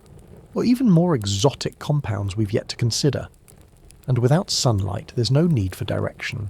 Up and down blur. There's no day to chase, no night to flee. Everything is suspension, gradient, and exchange. A living world without clocks. A biosphere that grows not by speed, but by saturation, permeating the water like a tea steeping forever in warm silence. The idea may seem alien, but on Earth, it already exists in microcosm. Every droplet of seawater holds more than 1 million microorganisms, not drifting aimlessly, but interacting, competing, cooperating, releasing chemical signals, forming transient alliances in invisible wars and symbiotic dances. These are not the passive building blocks of larger life. They are life. Life at the scale it first emerged. Life at the scale it may most easily persist. And so, we look again at K2-18b, a planet where warmth is steady, where oceans are vast, where the sky is heavy, but the sea is welcoming. If microbial life began there, it wouldn't need to fight for territory. There would be no droughts, no forest fires, no predators from above. Only time, and in time, even the simplest processes can create complexity. Even the gentlest systems can evolve. Perhaps those microbial colonies form massive drifting clouds within the ocean, denser than the water around them, but lighter than the crushing deep. Perhaps they migrate slowly, drawn toward chemical trails, guided by heat gradients, expanding their networks not in leaps but in ripples. And perhaps over millions of years they've reached a kind of equilibrium, not static but stable. Not sentient perhaps, but aware enough to adjust, to react, to balance. It wouldn't be life as we know it, but it would be life as the universe allows it. And who's to say it stops there? On Earth, single-celled organisms didn't remain single. Some began to cooperate more closely, to specialize, to fuse. The leap from unicellular to multicellular life was one of the greatest evolutionary shifts, and it happened not with drama but through quiet agreement. Cells that once lived alone began to depend on each other. They became tissues, organs, organisms. And once that step was taken, the doors to complexity opened. On a planet like K2-18b with its long periods of climatic calm, perhaps that leap is not just possible, but encouraged. With fewer catastrophes to wipe the slate clean, evolution might not be reset as often. Complexity could accumulate, build upon itself like layers of coral, until one day, if not now, then in 1,000 millennia, something like intelligence might stir. Maybe not minds with language, maybe not thoughts like ours, but structures, memory, response, awareness, measured not in hours but in centuries. A city made not of stone, but of substance. A thought, not written in books, but imprinted in molecules passed from one cluster to another. It's possible, it's speculative, but it's also grounded in what we already know, that life is tenacious, inventive, and deeply patient. And even if life on K2-18b has never taken that next step, even if it remains forever microbial, it is still profound. Because it would mean that biology is not an earthbound miracle, but a cosmic pattern, that wherever there is warmth, water and time, there may be molecules slowly finding one another, combining in ways that carry meaning, function, purpose. Even the smallest cell holds an entire architecture inside it. A bacterial colony is not a random soup. It is a society of sorts, balancing cooperation and competition, matching resources, responding to change. And on a world made entirely of ocean, perhaps that society has no borders, no ends, no names, only continuity. A living fog suspended forever beneath alien clouds. We may never see it directly. We may never touch it. But perhaps one day we'll map its breath, its chemical signals, its whispers rising through a hydrogen sky, and we'll know, not by flag or message, but by the quiet consistency of its existence, that we are not alone, not in the dramatic storybook way we imagined, but in the truest, softest way there is. There's a natural tendency, understandable, even comforting, to imagine sunlight as the lifeblood of life. For us it is. It stirs the leaves, it warms the oceans, it drives the entire food chain, from the smallest blade of grass to the largest whale. Even the things that live in shadow on Earth ultimately trace their energy back to the sun. It is our origin and our clock, our measure of time and the pulse that sets life's rhythm. But this is not universal law, it is just local truth. Because light, for all its power, is not the only way to live. If you peel back the sunlit layers of the Earth and sink into the dark places, the trenches, the caverns, the spaces where light does not penetrate, you'll find organisms that have never known a sunrise. And yet, they live. They breathe in their own way. They feed, not on photons, but on the energy stored in chemicals, on the difference between one molecule and another, on reactions that, in the absence of light, still offer fuel. They do not photosynthesize, they chemosynthesize. And that quiet strategy, the chemistry of shadow, is likely one of the oldest and most enduring survival stories in the universe. On a planet like K2-18b or other Hycean worlds, this could be the dominant mode of life. The skies are too thick. The atmosphere, dense with hydrogen and vapour, filters light until only a faint rust-coloured hue might trickle through. But even that isn't necessary. Life could thrive entirely beneath the surface, fed not by a sun but by a planet. Because inside every planet is heat. Not the dramatic fire of magma or volcanoes, not necessarily, but the slow, consistent warmth of radioactive decay, of gravitational compression, of energy trapped since the world's beginning. Earth has it. Mars has it. Europa and Enceladus, moons wrapped in ice, have it too. And in that warmth, water moves. Molecules interact. Gradients form. Where there is difference, there can be energy. And where there is energy, life finds a way to sip it. One possible metabolism is hydrogen oxidation, a reaction that involves consuming hydrogen and combining it with another molecule, like carbon dioxide, to produce energy in organic matter. It's simple, elegant, and occurs even today in Earth's subsurface microbes. On K2-18b, where hydrogen is abundant, this could be not just possible, it could be foundational. Another possibility is methanogenesis, in which organisms produce methane as a byproduct of their metabolic processes. This is how some of Earth's oldest microbes live today, deep underground, in low oxygen environments, feeding quietly in the dark. Methane on K2-18b may not just be present, it may be exhaled. And it's important to note that these reactions are not speculative. They are already at work, here and now, in the most unlikely corners of our own world. Beneath Antarctic ice, inside the porous rock beneath the ocean floor, in acidic hot springs, in sulfuric caves where the air would choke us but bacteria thrive. These are not marginal organisms, they are resilient. They do not fear darkness. They have never even seen light. And yet they persist generation after generation in quiet defiance of our expectations. So why wouldn't something similar exist elsewhere? If anything, it might be the rule, not the exception. A world without sunlight is not a dead world. It is simply a different canvas. Imagine that. A world where life has no circadian rhythm, no days or nights, no sense of seasons or growth rings or solar cues. It does not bloom in spring or hibernate in winter. It does not stretch toward light. Instead, it follows gradients of chemistry. It listens not to photons, but to molecules. And in some ways, it may even be more stable. Because sunlight, for all its beauty, is unpredictable. It flares, it fades, it changes with orbit, with tilt, with weather.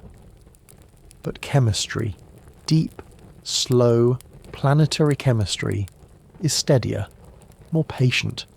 It pulses through rock and water, indifferent to storms or eclipses. A metabolism fed by this energy may be slower, but also more constant, more reliable, the kind of slow burn that could last for billions of years. Life then becomes not a race toward the light, but a spiral inward, a seeking of warmth where no eyes are needed, a rhythm composed not of sunrise and sunset, but of pressure, of mineral flows, of molecular tides. And as strange as this may seem, it's comforting too, because it tells us that life doesn't require perfect conditions. It doesn't need a bright blue sky. It doesn't need land. It doesn't even need the sun. It needs only contrast, a difference in energy, a crack, however small, through which chemistry can become something more. And this may be why planets like K2-18b stir our imagination so deeply. They remind us that life is not fragile, it is versatile. It doesn't cling to light like a lifeline. It grows wherever it can, however it must. And it may do so quietly. So quietly, in fact, that the only sign of it is a breath of methane in the upper atmosphere, a trace of dimethyl sulfide woven through hydrogen clouds, a balance of gases that whispers, something here is exhaling. We may never meet that life, we may never decode its language or touch its home, but in understanding how it might exist, we begin to understand life itself, not just as it appears to us, but as it could be anywhere. Unseen, unnamed, but not unimportant. Because in the end, what matters is not whether life looks like us, but whether life is.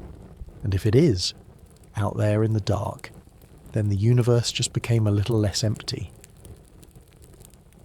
Imagine trying to learn about someone you've never met, never seen, never heard, but who sits silently behind a curtain, lit only by the shadow they cast when they pass in front of a lamp. You can't call out to them. You can't walk closer. All you have is the soft flicker of light, the delicate shift in brightness, and the patience to notice what changes and what remains. This is how the James Webb Space Telescope listens to alien skies. Not by looking directly at planets, but by watching their shadows dance across starlight, and listening to what that starlight tells us. It's a quiet kind of astronomy. When a planet like K2-18b passes in front of its host star, a motion known as a transit, a small portion of the starlight filters through the planet's atmosphere before reaching us. Most of the light comes straight from the star, but a thin ring of it, a halo that has skimmed the planet's edge, carries with it the fingerprints of gases. This is transit spectroscopy. It's not a measurement of what the planet emits, but what it hides. A record of absence, the story told by missing pieces. Because as light travels through an atmosphere, certain wavelengths are absorbed by the molecules floating there. Carbon dioxide, methane, water vapour, dimethyl sulfide. Each has its own unique signature, a specific way it interacts with infrared light. Like different leaves casting different shadows. Like different voices humming different notes. The James Webb Space Telescope doesn't see this in colour, the way we imagine stars twinkling or galaxies spinning. It sees it as a spectrum, a spread of light broken down by wavelengths stretched like a ribbon. Some parts of that ribbon are dimmer than they should be, some are missing entirely, and those absences, repeated again and again across multiple orbits and through layers of calibration, begin to shape a kind of song. Not a single note, not a single moment, but a pattern. A breath repeated often enough to become meaningful.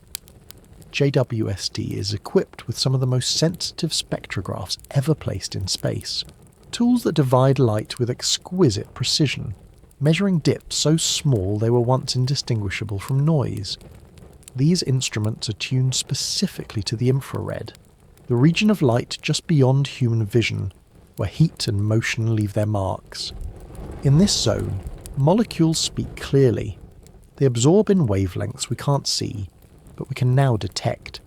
And so, for a brief window, every few weeks or months, when K2-18b slides across the face of its star, Webb watches. It holds steady, it listens, and it collects the ghostly shapes carved into the light.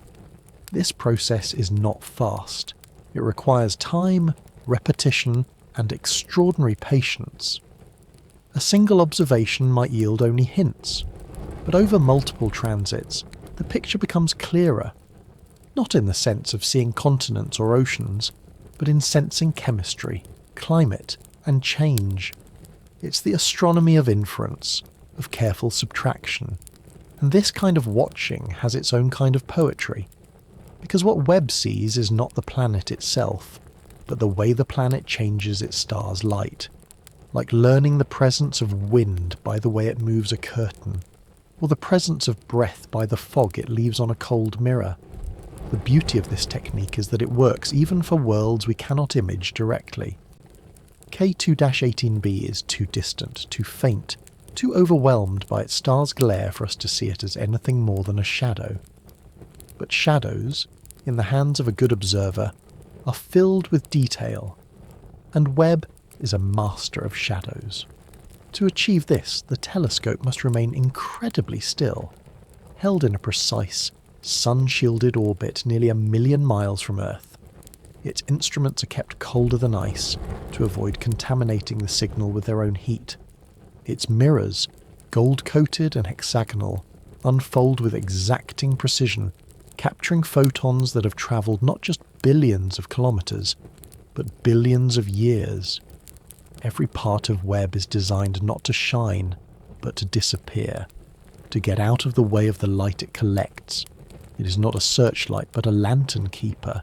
It does not probe, it listens, and in that stillness it has heard something extraordinary.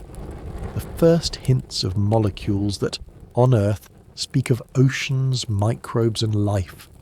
The breath of a world faint and incomplete, recorded not by looking at the planet itself, but by reading the colours of a star ever so slightly changed. This kind of seeing is humbling.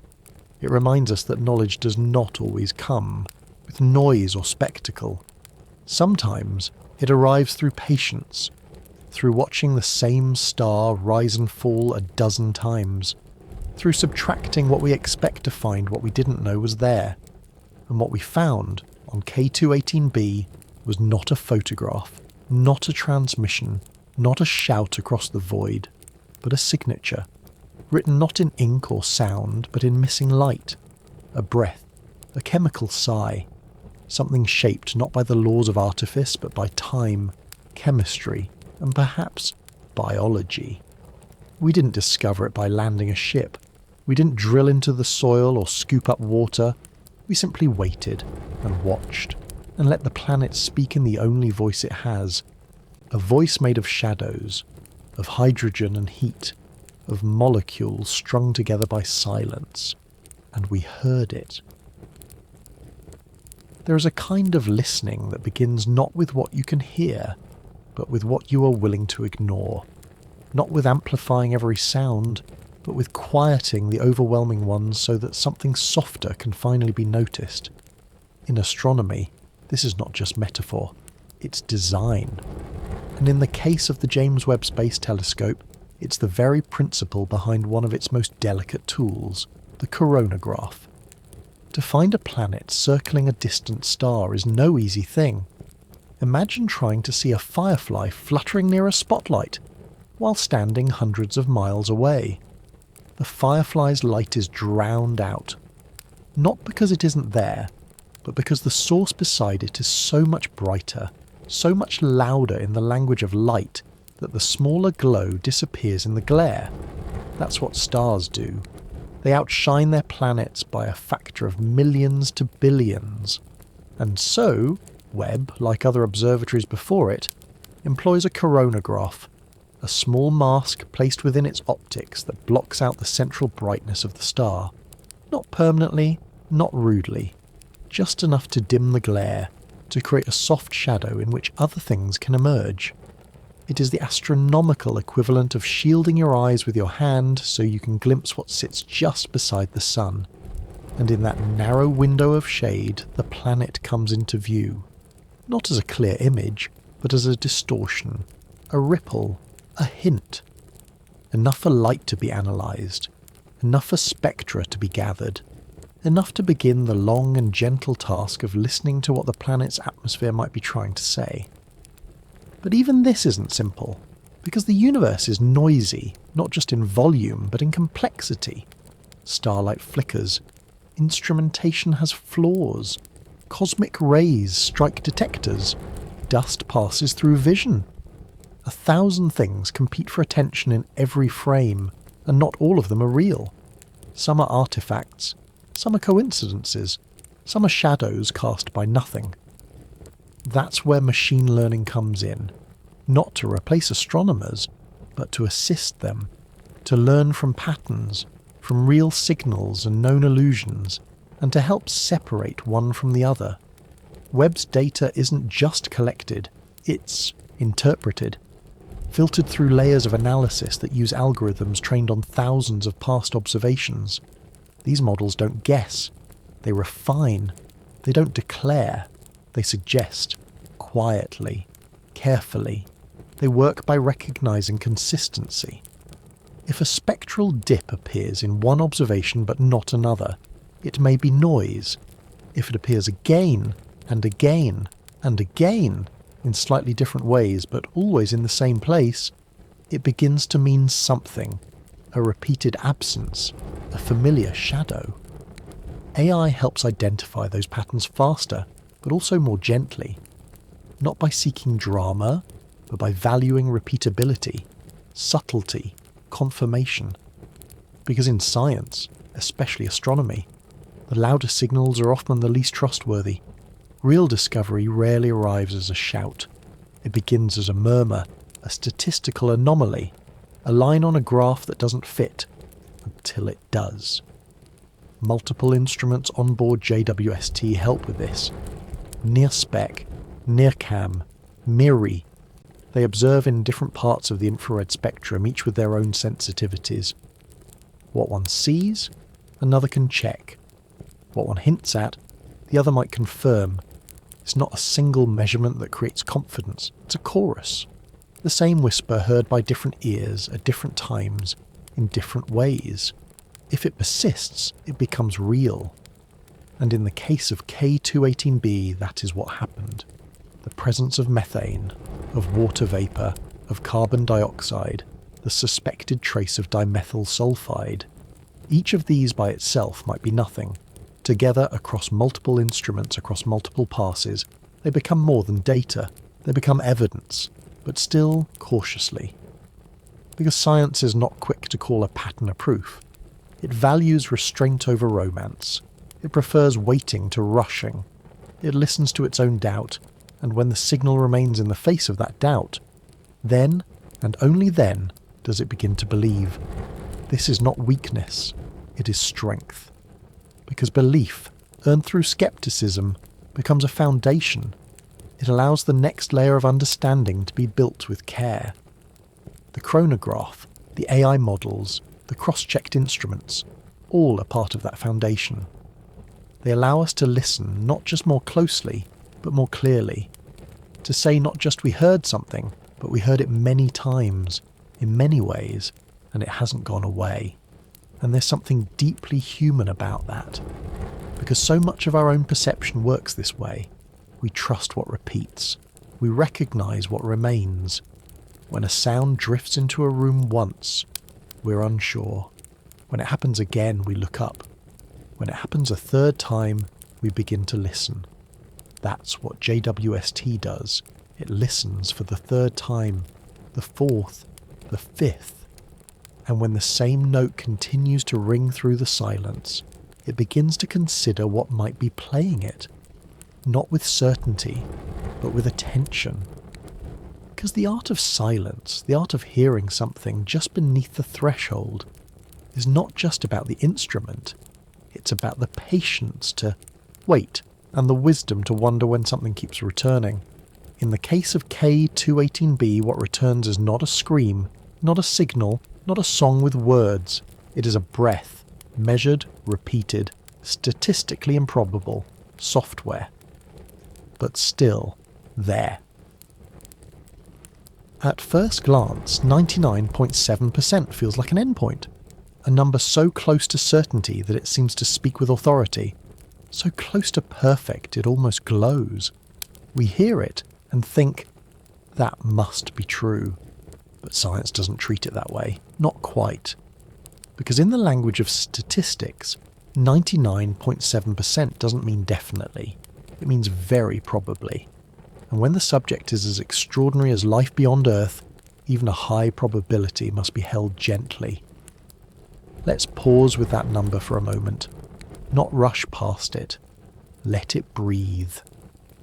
What 99.7% tells us is that the observed combination of gases on K2-18b, methane, carbon dioxide, water vapour, and the possible presence of dimethyl sulfide, matches what we'd expect from biological processes with that degree of confidence.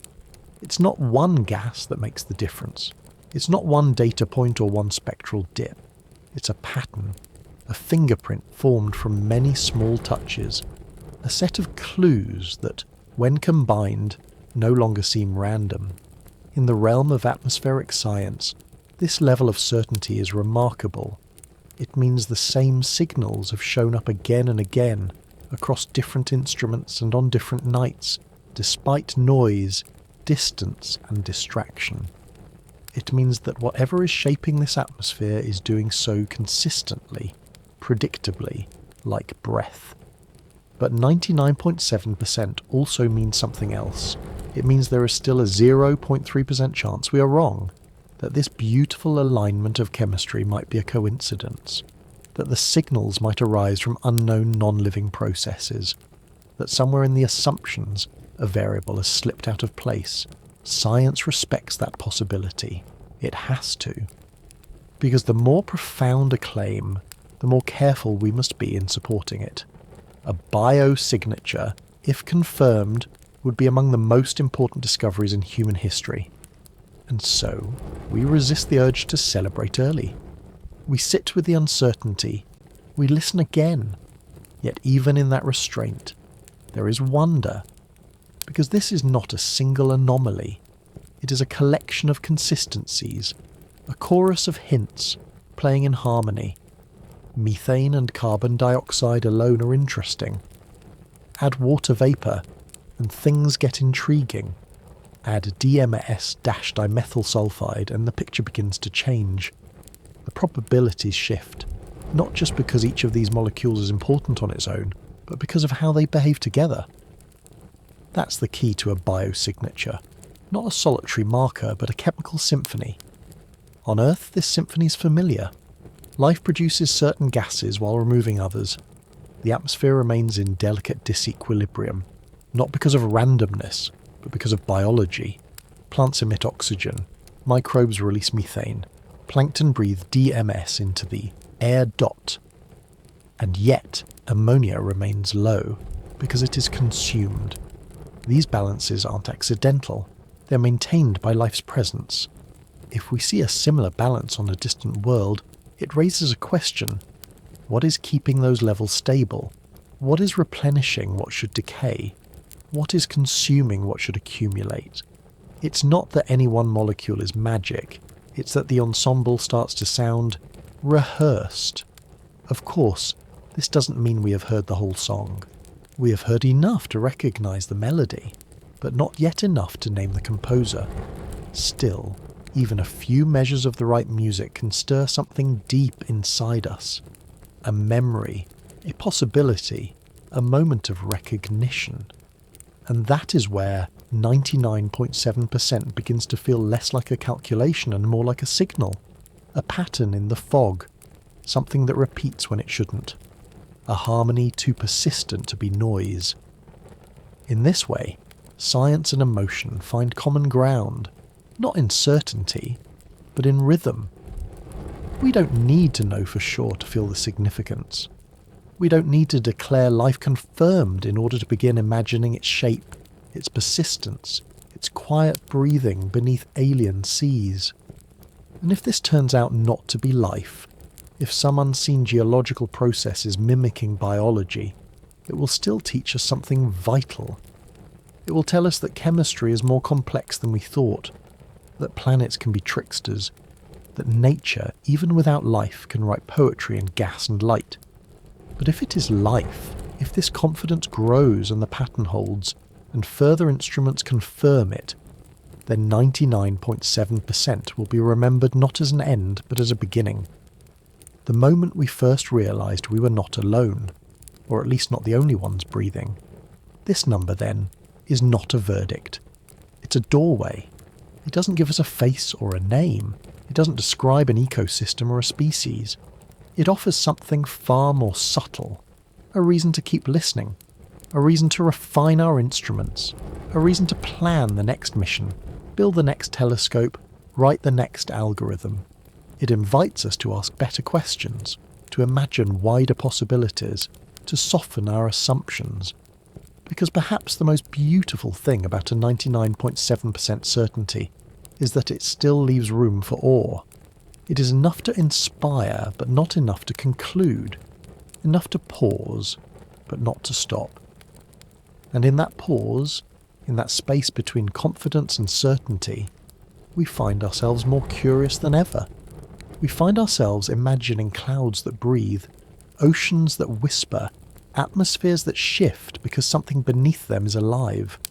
Not proven, not known, but whispered, hinted, nearly sung. Before a planet becomes a world, it is a whisper in the dust. It begins not as something visible, not even as something solid, but as a tremble in the material surrounding a newborn star, a slight clearing, a pause in the storm, a gap in the whirling, glowing cloud of gas and rock and icy fragments that surround a young sun just beginning to burn. These disks, called protoplanetary disks, are the wombs in which planets are born, and sometimes we don't see the child, we see the empty space it has left behind. That's how we discovered the planet in the CE-Antel system. Not by watching it pass in front of its star, not by catching its faint light, but by noticing something was missing. A ring of dust that should have been there, interrupted, sculpted, gently carved into silence by something that wasn't noise but presence.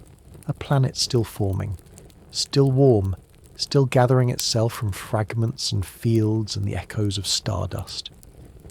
CE-Antel is a young star, glowing in the early chapters of its stellar life. Around it spins a wide, luminous band of debris, like a cosmic record still waiting to be played. And within that disk, the JWST observed something subtle. A break. A space where dust did not accumulate. Where the usual scattering of particles had been swept aside, not by randomness, but by gravity. Something was there, moving slowly, invisibly, but undeniably. A planet. We don't know its shape. We don't know its atmosphere or its oceans or its sky.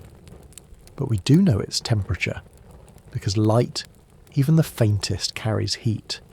And the estimates tell us something quietly astonishing. The surface temperature is close to 49 degrees Celsius, the same as K2-18b. Not boiling, not freezing, just warm, stable, alive with potential. Could this be a coincidence? Of course. But maybe not. Maybe we are beginning to see a pattern. A class of worlds, not identical, but rhyming, where heat is steady, hydrogen is thick, and the conditions for life are not precarious but persistent. Maybe these aren't just lucky outliers, but part of a larger family we're only now beginning to understand. Because birth leaves clues. In the same way that footprints reveal the shape of a foot, a gap in the dust reveals the presence of something growing, something moving with intention, even if that intention is simply to exist, to gather, to hold. And when we look at systems like CE-Antel, we're looking not at a planet's maturity, but its beginning. That matters. Because to know what a planet might become, we must first understand how it forms. What ingredients are present in the cradle? What temperatures persist while it cools? What elements are baked in while it sleeps in its dusty shell? These are the seeds of habitability, not just where a planet ends up, but how it starts. and what we see in CE Antel is promising. A planet forming at just the right distance, with just the right warmth, in a disk filled with the kinds of materials that make atmospheres, make oceans, make stories. It's not proof. It's not even a sign of life. It's a reminder that every living world, if it exists, once started this way, as a gap in the light, a silence in the dust, a gravitational whisper that one day might become a breath. And so, when we gaze at young stars with cleared out disks, we're not looking at emptiness. We are looking at possibility. At the very earliest pages of planetary autobiography, before the continents rise, before the tides flow, before anything breathes, these are the prologues of worlds, and though they do not speak in sentences or names, they carry meaning all the same. JWST's ability to see these gaps, to peer into the dusty nurseries of stars, is more than just a feat of optics. It's a shift in perception, a way of seeing not what is obvious, but what is beginning. And that, in many ways, is what astronomy has always been, a search for the future written in the past. What CE Antel gives us is not a discovery in the dramatic sense. There are no alien cities here, no strange signals, no oceans glowing with life, only dust and silence.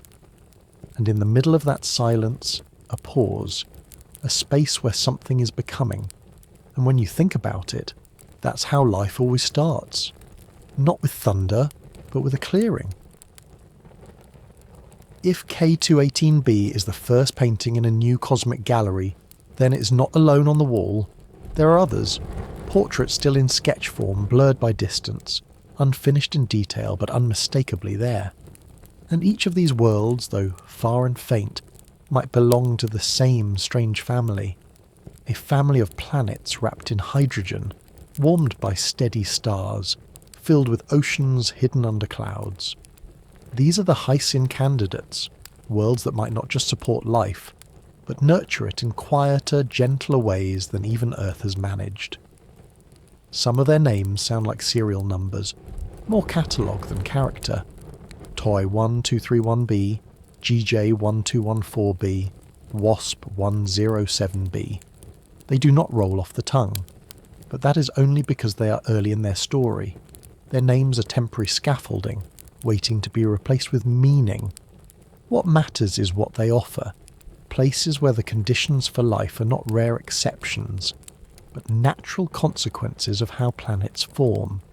Take Toy-1231b, orbiting a relatively cool red dwarf star. This planet has a low density, suggesting a thick atmosphere surrounding either a small rocky core or a vast ocean. Its temperature is not too far from the warm range we've seen on K2-18b, again hovering around the boundary where water stays liquid and chemistry stays active. Observations hint at the presence of water vapour in its atmosphere, though confirmation is still to come. But even that hint, repeated across other similar worlds, suggests that Hycean planets are not just isolated curiosities, they may be common. Then there is GJ-1214b, one of the first exoplanets ever studied in detail. For years, its thick, featureless atmosphere frustrated astronomers. It seemed opaque, unwilling to reveal its secrets. But now, with better instruments and longer observations, we understand that its clouds are likely full of heavy molecules, water, methane, and perhaps others we have yet to fully detect. GJ-1214b is larger than Earth but smaller than Neptune, a classic sub-Neptune and a strong Hycean candidate. It may host an ocean so deep that the pressures at its floor defy imagination, an alien sea beneath a permanent sky. And then there's Wasp-107b, an outlier in mass and structure. Though roughly the size of Jupiter, it has a mass more akin to Neptune, meaning its atmosphere is incredibly extended, puffed up like a balloon. This makes it easier to study, because starlight filters through more of its air, revealing more clues. Hydrogen, helium, possibly water vapour, all are there. Wasp-107. B may not be a classic Hycean world, but it pushes the boundaries of what kinds of atmospheres can exist and how life might adapt to even stranger environments. What connects these candidates is not certainty, but consistency. Each one shares traits with K2-18b, thick atmospheres, temperate conditions, low density suggesting volatiles or oceans, and the right kinds of stars, dim red dwarfs that burn cool and slow, offering stability over billions of years. No harsh flares, no intense ultraviolet bombardment, just time, warmth, and chemistry. And when those ingredients repeat across star after star, system after system, a picture begins to emerge. Not a clear image, but a silhouette. A suggestion that Hycean planets may not be rare at all, that they may in fact be one of the most common types of habitable environments in the galaxy. That idea is quietly revolutionary, because it means we've spent decades searching for Earth twins, rocky planets, with nitrogen, oxygen atmospheres and liquid water on the surface, when perhaps the universe favours a different blueprint. One less like us, but no less capable of hosting life. A blueprint that wraps oceans in gas, hides chemistry beneath clouds, and sustains habitability in the dark. And the implications stretch far. If even a fraction of the hundreds of known Hycean candidates prove to be stable, ocean-bearing, and chemically active, then the odds of life begin to shift. Not toward certainty, but toward plausibility. Not every Hycean planet will host life, but perhaps enough of them might. And as our instruments improve, as the Webb Telescope continues to listen, and new observatories like the Nancy Grace Roman Space Telescope and the extremely large telescope come online, we'll be able to probe deeper, not just into atmospheres, but into climates, cloud compositions, heat signatures. We'll be able to detect weather patterns, trace seasonal shifts, map biosignatures across time, and slowly, gently, the gallery will fill in, world by world, line by line.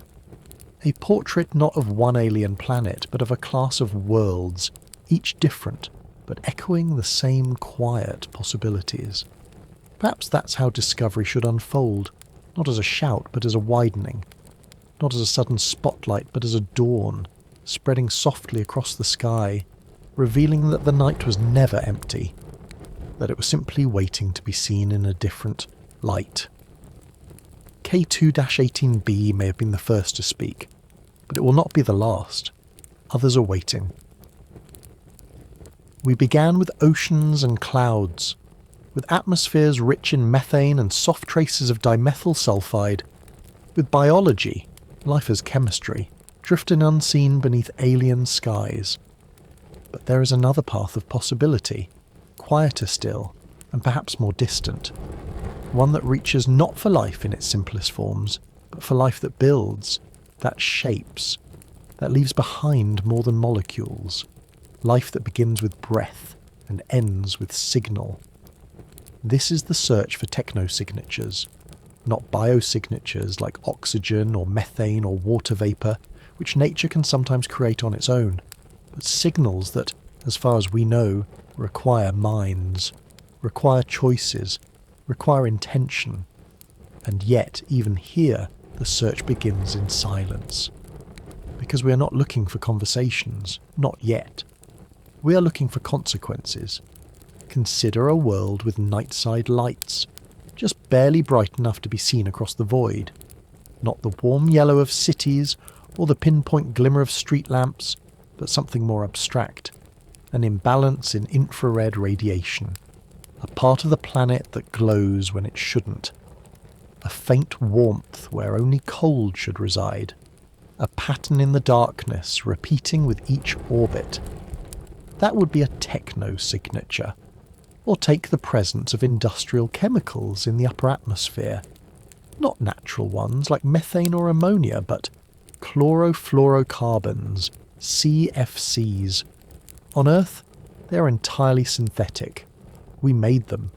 They don't form on their own. And if we were to detect something like that on another world, something that matches no known geological or biological process, it would raise quiet, powerful questions. Why is this molecule here? And who, if anyone, put it there? We're not talking about spaceships. We're not talking about cities or messages or grand cinematic moments of discovery. We're talking about pollution, about residue, about artifacts that life, in becoming complex, might accidentally scatter across its sky. And it's not just light or chemicals. Surface anomalies too might whisper of technology. Geometric patterns in thermal imaging, regular flashes or lines or shadows that persist across multiple observations. These could be natural, most would be, but some, just a few, might not be.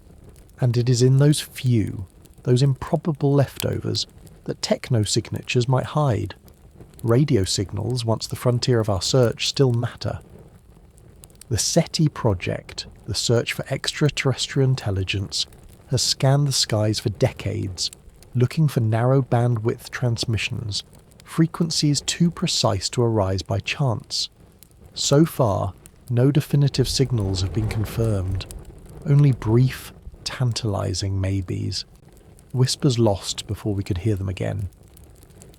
But even here, the question remains not whether we failed to hear, but whether we've known what to listen for, because intelligent life, if it exists, may not think like us, it may not communicate like us, it may not build in ways we understand, it may not even mean to be heard. A techno-signature could be an accident, a side effect, a footprint left in dust no one thought to clean. And still, we look, because the absence of evidence is not evidence of absence, and because each improvement in technology, each new telescope, each broader spectrum of observation gives us a better chance to see what might have been missed. JWST wasn't designed to find techno-signatures, but its precision, its ability to read light not just as brightness but as language, opens new doors. A planet glowing with strange chemicals, a moon that reflects more light than it should, a system whose rhythm doesn't quite make sense. These are now within reach, or nearly so, and the telescopes that follow Webb will go further. The Roman telescope, the ELT, the LUV-OIR concept. These instruments will gather more light, over more time, with finer precision. They will take what we've glimpsed and begin, gently, to map it. And maybe someday, one of them will see something that cannot be explained by chance, or chemistry, or geology. Something that required design. We may not know what it means, we may not understand its purpose, but if it is there, repeating, measurable, improbable, it will be noticed. And what then? We may never know who built it, or why, or whether they are still there. But like finding a tool in an empty room, or a message written in a language no one speaks anymore, its presence would still matter. It would say, someone was here, someone looked up, someone made something, and that in itself would be enough. Because even if life is rare, even if intelligence is rarer still, even if civilizations flicker and vanish before their signals can arrive, we're still listening. And listening, in its own way, is a kind of message, a statement that we believe the silence might be temporary, that we believe the universe is not just wide, but inhabited, that we believe life, in all its messy, persistent, brilliant strangeness, might not be ours alone. We began with breath, with biology, with planets that might support life quietly, and now we wonder, might some of them have grown loud? Might they have left behind whispers we haven't yet understood? The search continues, not with expectation, not with noise, but with openness and a telescope staring into the dark. It's natural to imagine ourselves as the standard, the blueprint, the baseline for what life in the universe might look like. After all, we're the only example we truly know. And so, when we imagine alien life, we often begin with ourselves, just shifted, taller, stranger, scaled or slimy, but still variations on a theme. But what if we are not the baseline? What if we are not the model, but the exception? What if there are worlds out there where life hasn't just arisen? It has had the time, the peace, and the resources to do better. K2-18b and other Hycean candidates invite this quiet possibility. Here on Earth, evolution has not been a smooth ascent, but a staggering journey. One of setbacks, near misses, and recoveries. 5 mass extinctions have rewritten our biological history. Ice ages have scoured continents. Supervolcanoes have darkened skies for years at a time. Asteroids have hit with a violence that made oceans boil and skies burn. We are not the survivors of one miracle, but of many. Some by adaptation, others by sheer luck. But on a planet like K2-18b, the story might unfold differently. With a thick hydrogen atmosphere to keep temperatures stable, there may be no great climatic lurches, no global freezes or sudden thaws.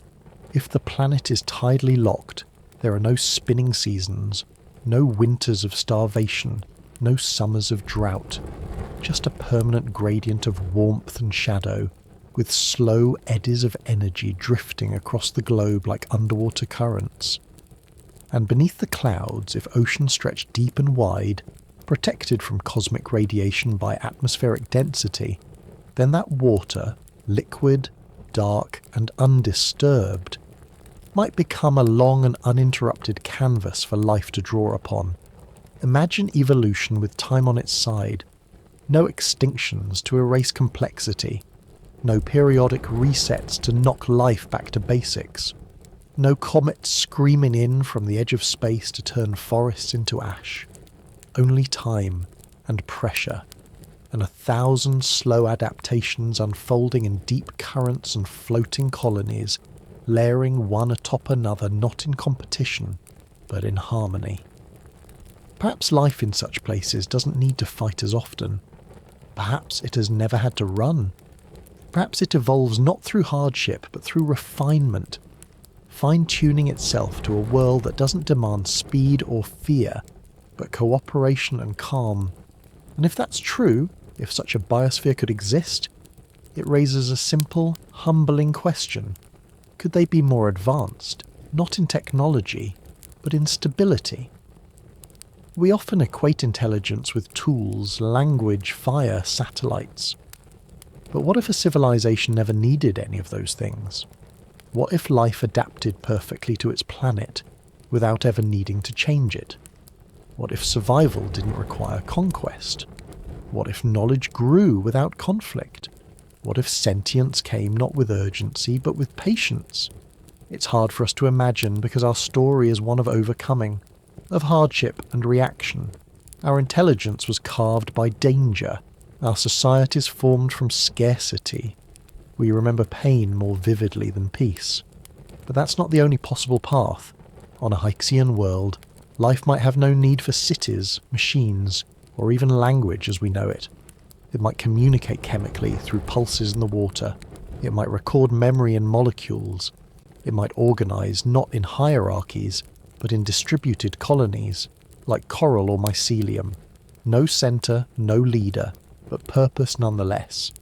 It might be conscious in ways we wouldn't recognize, aware not through vision or sound, but through shifts in heat, changes in current, slow waves of chemical resonance. We often ask, would aliens be smarter than us? But maybe that's the wrong question. Maybe the better question is, would they need to be? If the world supports them without strain, if the conditions remain gentle, if life flows instead of fights, then maybe intelligence, as we define it, is not necessary. Or maybe it takes another form, slower, deeper, less visible, but no less real. We have always measured progress by struggle, but what if there are worlds where the opposite is true, where life has not only survived, but thrived, not because it had to, but because it was allowed to? And maybe, just maybe, such life would look at us, if it could, and wonder why we had to learn through fire and flood, why our stories are written in conflict, why we reached for the stars not out of curiosity alone, but because we were running out of space, out of time, out of air. Perhaps they do not need rockets. Perhaps they do not need tools. Perhaps their intelligence is a whisper, not a shout. But it is still there, drifting quietly through a sea we have not yet learned to enter, existing gently, breathing deeply, unafraid, not better in the way we think of better, but freer from the things that shaped us. And maybe, in the stillness of space, the difference doesn't matter. Because whether we are the anomaly or the norm, whether we are late bloomers or just early risers in the long day of the universe, we are listening. And in that listening, we begin to understand that intelligence is not one thing. It is not a mirror of ourselves. It is a spectrum, a possibility, a presence. And on worlds like K2-18b, it may not roar, it may not race, it may not build, but it may be, quietly, enduringly, better, not because it conquered, but because it was never asked to. There's a certain kind of quiet that isn't empty. It doesn't ache, it doesn't weigh, it hums, very faintly, like a long breath held across time. That is the kind of quiet we find when we look up at the stars. Not silence born of absence, but stillness born of waiting. A universe that is vast, yes, and cold, often, but not indifferent, just slow to speak. And perhaps that's all the James Webb Space Telescope has done, helped us become better listeners. We imagined life in the universe as a discovery waiting to be made, a headline, a flash, something grand and sudden, like a message received, or a footprint left where no foot should be. But what if it's not like that? What if life is not a moment of triumph, but a long unfolding, a quiet realization, arriving molecule by molecule, curve by curve, whisper by whisper? When Webb glimpsed the atmosphere of K2-18b and found a hint, a possible breath, a signature like the kind we only know from life here, it did not shout, it didn't proclaim, it simply pointed, and we listened. That, listening in the end, might be what matters most. Not because it gives us answers right away, but because it reshapes the way we ask our questions. Because when we stop assuming Earth is the standard, or that intelligence must look like us, or that a silent sky means we are alone, then the cosmos opens. It becomes soft again, possible, not empty, but veiled, and veils with time lift. Whether life truly exists on K2-18b or not, whether we someday confirm biosignatures there or somewhere else, whether we one day detect techno-signatures on distant planets, or find only chemistry and light, the act of searching already changes us. It slows us down. It reminds us how brief we are, and how persistent the stars have been. It reminds us that even on our smallest, most fragile days, we are part of something that stretches beyond horizon and epoch and fear. Because the sky doesn't need to be answered for it to matter. It is a mirror, a question, a lullaby. It doesn't need to be alive for us to feel less alone under it. And sometimes when you lie beneath it long enough, on a balcony at night, or in a quiet field, or simply at your window with the lights off, you begin to hear things, not voices, not signals, just the sound of your own thoughts slowing down, the quiet rhythm of your breath lining up with a darkness that no longer feels cold, and it's in that space, in that calm, that science and wonder become the same thing, because they both begin with attention, with choosing to notice, with choosing to stay curious, even in the face of silence, especially in the face of silence. Not all whispers are meant to be answered. Some are meant to be carried, across time, across generations, across the long arc of hope that defines us more than any star chart or spacecraft or signal ever could. And so, if tonight you fall asleep thinking of hydrogen skies, or oceans warmed from below, or signals sent not in words but in the slow choreography of molecules, let that be enough. If tonight you find yourself wondering whether something somewhere is wondering too, hold that lightly. You don't have to solve it. You don't have to be sure. Just know this. The listening has begun, and that means the silence is not empty. It means the stars are no longer alone. Not because they've spoken, but because someone, quietly, patiently, has started to listen. And that someone is you. So sleep. Little signal in the sea of stars. You are heard. And so, we've reached the end of tonight's exploration. From a distant world wrapped in hydrogen and ocean, to the dust rings of newborn stars, to the soft possibility of life that evolves without war or ice or fire, we followed the whisper, not because we were certain of what it said, but because it was there, repeating, gentle, different. Maybe the universe is filled with life, maybe it isn't. But even if every signal fades, even if no answer ever returns, we've already done something profound. We've begun to listen not out of fear, but out of hope, out of curiosity, out of a quiet desire to know whether we are part of something larger, something older, something shared, and that is not a small thing. It means that no matter how far the stars stretch, we are not lost in them. We are reaching, and every time you pause to wonder about a planet you've never seen, or a molecule drifting through a sky you'll never breathe, you are part of that reach. Thank you for being here, for taking the time to slow down, to drift through this quiet story of distant oceans, subtle clues, and the quiet joy of not knowing yet. Whether your eyes are still open, or you're already floating somewhere between waking and dreaming, I hope this space has been soft for you. If you'd like to join me again for more gentle wanderings, you're always welcome to subscribe or share this with someone who could use a peaceful pause. Time will keep flowing, the sky will keep turning, and somewhere out there a signal may still be waiting to be heard. But here, in this quiet moment, there is only breath, yours, and the hush that says, sleep peacefully, wherever and whenever you may be.